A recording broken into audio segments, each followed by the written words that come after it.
So, what's this part for? I got a proposal for people who, by definition, will qualify as foundational Black Americans who practice Pan-Africanism. I got a proposal, and I know they're not gonna like it. I know they're not gonna like, or rather, I got an idea, and I know they're not gonna like it, but I'm gonna say it anyway, right? But before I say this, I want to reiterate as to why I'm, having dialogue with people from our ethnic group who practice Pan-Africanism. And I'm doing so for the sake of the lineage. I'm doing so for the sake of the bloodline because, we do have this heritage in common, right? So I'm having these conversations because I desire to establish at least a cohesive or peaceful coexistence between the people from the respective ideologies, right?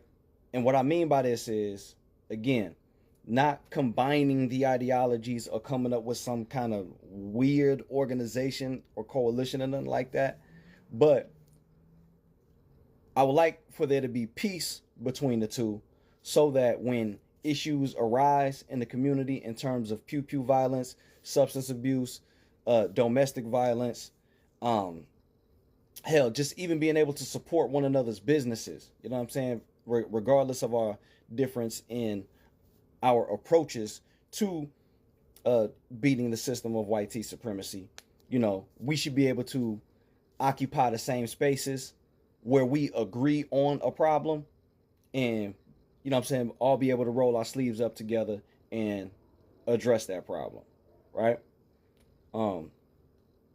Now, with that established, it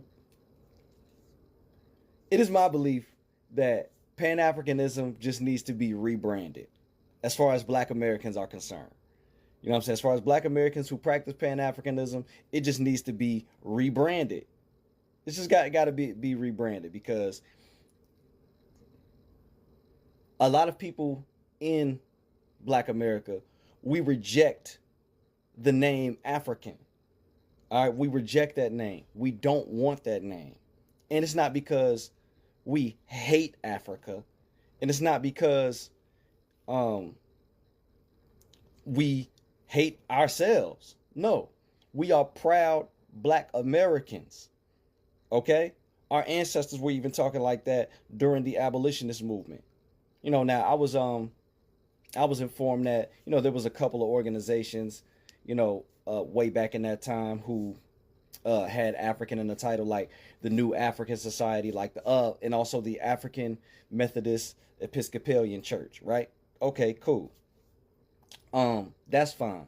But by and large, our sentiments as Black Americans, we more so readily embrace the term Black American than African. Even my mother told me, my own mother told me, and she's been saying it a lot more recently, especially since the delineation movement has been kicking off. She said, when Jesse Jackson came up with that term African American, I never was really with it. I didn't like it. I wasn't with it because I don't think that applies to us. I think an African American, this is still my mom talking. She said, I think an African American is somebody who is born in Africa and then moves to America and becomes a citizen. They are an African American. You know what I'm saying? But no, we Black Americans. You know what I'm saying? That's how my mother be kicking it. And my grandmother says the same thing. And then like the further back I go, the more I talk to people in my family, you know what I'm saying? They all say the same thing. Like, nah, we Black Americans. But with that being said, I think Pan-Africanism just needs to be rebranded. Take away the cultural aesthetics. Take all that away. Because essentially, the core goal of Pan-Africanism, it ain't got nothing to do with rocking dashikis and playing African drums and doing African dance and learning Swahili or other languages. That like all of that stuff, like they said in Baby Boy, you got guns and butter. All of that stuff is the butter. All right, the guns is like the ultimate goal of overthrowing the system of racism, white supremacy, right? And also collaborating in the diaspora, okay? As far as empowerment, leave it at that. Keep it strictly business. Keep all of the cultural, look, leave the African cultural stuff to Africa. All right? Leave all of that shit to Africa. Black American man, Black American woman, you have your own sense of style that the world emulates. You have your own music that was homegrown and born here. Various genres. Most of the genres, honestly, that was born here, that the world emulates. All right? You got a way that you talk. You have your own language. To my foundational Black American brothers and sisters, we have our own language. You know what I'm saying? There's no need for us to immerse ourselves in African culture. It's not like in the name of diasporic unity. For what? For what? What is that going to do? What really is that going to do besides foster an unspoken sense of superiority in the mind of actual Africans and somewhat of a subtle disregard of our own homegrown culture here. You know what I'm saying? Which would be adjacent to an inferiority complex. What is it going to do besides that? We are a very distinguished, unique, and particular people. All right? In the words of Heavy D, we got our own thing. You know what I'm saying? We got our own thing. And it's cool. And the fact that we embrace us having our own thing, the fact that we embrace our heritage, the fact that we, embrace our uniqueness, that's not throwing up the middle finger to nobody else. That's not inherently white supremacy and blackface or this other gaslighting bullshit comments that y'all make. And I know that was kind of sharp. I apologize, okay? Because I'm trying to foster, a respectful and peaceful coexistence. But that's how we feel, man. That's how we feel sometimes. Because a lot of times, I like 90% of the time when I talk to Pan-Afrikanists with regards to why they don't, why there isn't a campaign against anti-Black American xenophobia, like there's a campaign against FBA or against delineation, it's always a deflection to, you know what I'm saying, man, we don't tolerate disrespect across the diaspora from nobody. Xenophobia ain't tolerated. Why y'all not going as hard at the Africans who call us Akatas? How come y'all not going as hard as, the Haitians or whoever else in the Caribbean that say disrespectful stuff about us? Mind you, I'm saying the ones who say disrespectful stuff about us. I'm not making a blanket statement. You know what I'm saying? I know that there are certain people in the diaspora that show respect and can respect the gangster. You know what I'm saying? So that's why I'm always specific when I say tether. Y'all don't address anti-Black American xenophobia from the tether class of the diaspora. But I kind of went off on a tangent, right? So I'm suggesting just a rebranding of Pan-Africanism for those Black Americans who still practice it, okay? Take away the cultural aesthetics, take away the name African, because most of us ain't rocking with that shit today. We not. You need to just rebrand it and change it to the Black American Department of Diasporic Affairs. The Black American Department of Diasporic Affairs. You know what I'm saying? And just do business. You know what I'm saying? Take that bag over to Africa, purchase some of the resources, bring it back over here to, empower the Black American economy. That way both people is winning. Right? That's really how it should be going. You know what I'm saying? They giving us some natural resources. We giving them a bag. Fair exchange, ain't no robbery. All right? Like I think to be more effective, it will just keep it strictly business and embrace your heritage, brother and sister. Okay, following up from our previous video, um, my suggestion to Pan-Afrikanists who are from an FBA lineage, who are of a Black American heritage, those of our people who still practice Pan-Africanism, my suggesting of revamping and rebranding, I'm gonna go back in on that in a second, but I want to reiterate, I said it in the previous video, but I want to drive this home a little bit further. Okay, the reason why I've been having conversations online and in person with Pan-Afrikanists who are from our lineage is to foster, my goal is to foster a peaceful coexistence and even a cordial coexistence between those of each ideology, right? Because we still family. Because again, the majority of Pan-Afrikanists, like 90% of Pan-Afrikanists are from a FBA lineage. Okay? And reason why I want to foster this as well, not only because we are from the same lineage, but we need to be able to occupy the same spaces at times, especially when it's needed and it not be a problem, right? When it's time to stand on business for a cause in the community that affects our people as foundational black Americans, whether it be something positive or something unfortunate. You know what I'm saying? We need to be able to stand in them same spaces and it not be no weird vibes. You know what I'm saying? We need to see each other as family first. I just disagree with your ideology. You know what I'm saying? Like, I'm never going to step back onto Pan-Africanism. I'm not. You know what I'm saying? I have too many reasons not to. All right?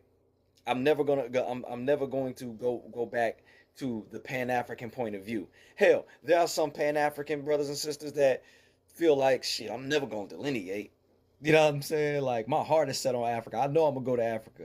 You know what I'm saying? I kind of don't really like the name FBA. You know what I'm saying? And look, and if you don't want to identify as a foundational Black American, ain't nobody gonna force that on you, even though y'all be trying to force African on us, but that's another thing. All right. You know what I'm saying? That could be a part of our banter, if you will. You know what I'm saying?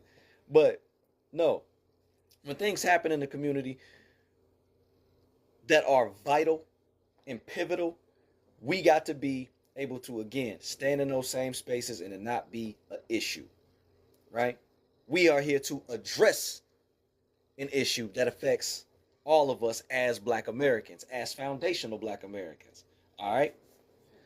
We need to be able to support each other's businesses, right? And I'm not only talking about like a holistic shop. We need those, but like any of us that may be mechanics, welders, barbers, anything, we need to still on the love for the love of the lineage, you know what I'm saying, have that kind of dynamic. So landing that plane there. Now back to the main subject of this segment of the two-part this segment of my series on FBA Pan-Afrikanists.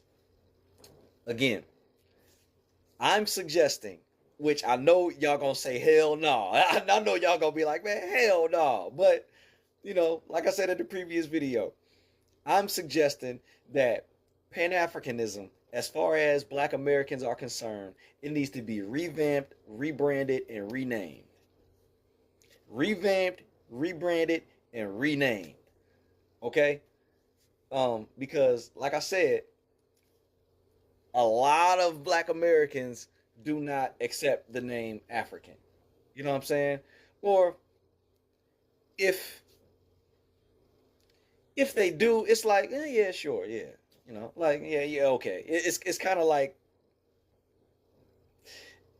passively, like, yeah, sure, African, whatever. Those that's not that privy to delineation, but they still know that they Black Americans. You know what I'm saying? They just not on it like we on it, as far as how hard we going in terms of researching shit and standing on it, right?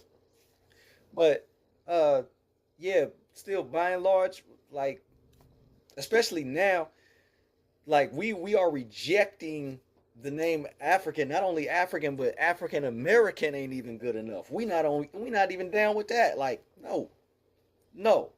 I've never liked that term African American. No. I'm a black American. This is my homeland. That's what our ancestors said. Our abolitionist ancestors, such as Harriet Tubman, Frederick Douglass, Samuel Cornish, Henry Highland Garnett, David Walker, uh, you know, all of them were saying that no, America is our mother country. This is our native land. You know what I'm saying? We are natives to America. This is what they were saying. You would almost think that they were calling us Native Americans, but that's another story. But no, so again, my suggestion for the rebranding of Pan-Africanism and those from our lineage who practice and believe in it, it should just be changed to the Department of Diasporic Affairs, or if you want to be long about it, the Black American Department of Diasporic Affairs, right? And the Department of Diasporic Affairs will focus on transatlantic economic trade, right? Or wherever resources may be in the diaspora, you know what I'm saying, for the mutual empowerment of each homeland, from one homeland to another homeland. Okay? Again, Black Americans who are part of the Department of Diasporic Affairs, they go over there with a bag. They bring us back some of the resources to help empower and further fuel our foundational Black American economy. You know what I'm saying? It should be left at that. And also, not just that, but whenever there is a candidate that's running for office and they appear to be black, but they are not from a Black American heritage, they're not from an FBA lineage, you know what I'm saying? The Department of Diasporic Affairs should look closely into them, vet them very closely. You know what I'm saying? Because they from the diaspora. You know what I'm saying? Need to vet them very closely. And then the minute the Department of Diasporic Affairs finds anything funny style, or the moment that politician says something weird, disparaging, disrespectful, or anything that would undermine us as foundational Black Americans and our needs, wants, and demands for our community, they should receive a official public letter of condemnation and denouncing from the Black American Department of Diasporic Affairs, formerly known as Pan-Afrikanism. That's like that. That's how that should go. You know what I'm saying? And then those of us on the ground, in the delineation movement, will take part in that as well. You know, anytime somebody is here in America from the diaspora and they do something funny style, you know what I'm saying, and we find out that they are tethered, oh yeah, that public notice and condemnation, that public notice of condemnation from the Department of Diasporic Affairs, that should be on them too. You know what I'm saying? The Nicki Minaj's, the Candace Owens, like, yeah, because that's really how it should be. Because my main complaint with y'all, my brothers and sisters who still practice Pan-Africanism, my main complaint with y'all is that y'all don't defend Black America, your own people, against anti-Black American xenophobia from the diaspora. We're delineating. We shouldn't have to worry about the diaspora. Y'all are the Pan-Afrikanists. Y'all are the ones that deal with the diaspora. So since you deal with the diaspora, protect us then. Check these tethers when they talk about your people. Don't that make sense? Since you deal with the diaspora, check the diaspora when they, you know what I'm saying, when they come at your people crazy. You know what I'm saying? Or when they come in office and undermine your people. That's how it should be. You know what I'm saying? The Department of Diasporic Affairs, that sound like serious business. That sound like we would have some real, true dignitaries on there. And Yeah, like that, like they take care of business. Like, look, all of the cultural stuff, like I said in the other video, it's not necessary, bro. It's not necessary. Focus on the business, and that's it.